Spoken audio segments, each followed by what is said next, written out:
oya ni gute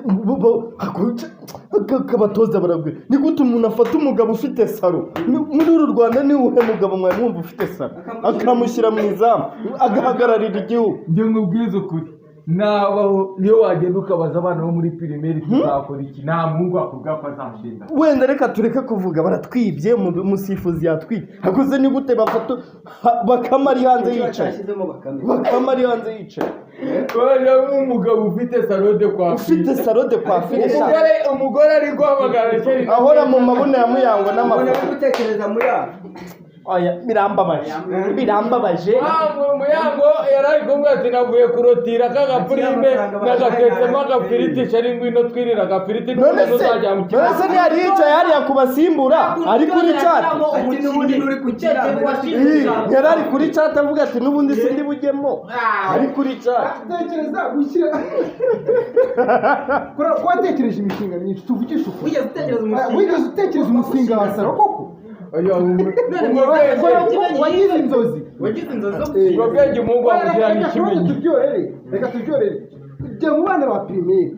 buri wese were kuwa mbere ugera kuwa kabiri cyo mubaze ibintu bya saro ko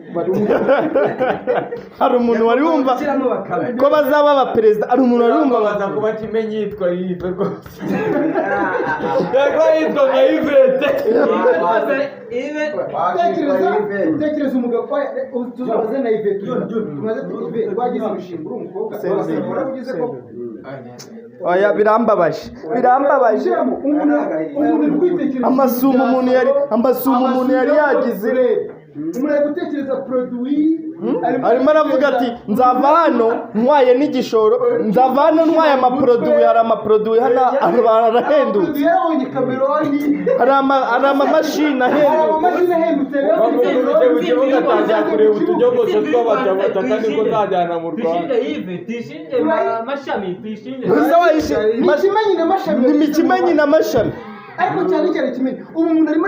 buriya Kimenyi ari muri Cameroon yatekerezaga oya nibwo kigera mu izamu na cyafite farume umupira bari baziyajyamo bamesera nk'umuntu niba barasheje umutukura mukinnyi yari bareba utunyogosho azazana mu Rwanda ni amasegonda 30 bamutsinze igitsego kimwe intsinzwe turashyira yabonye Cameroon zihendutse amaproduit amaplante kuko Cameroon bagira n'amaplante ya make banageze umushinga gute nari amakasike mu Rwanda arahenda amakasike ahendutse amashampo ahendutse uriya munyagwa atanze igihugu nashaka ave muri football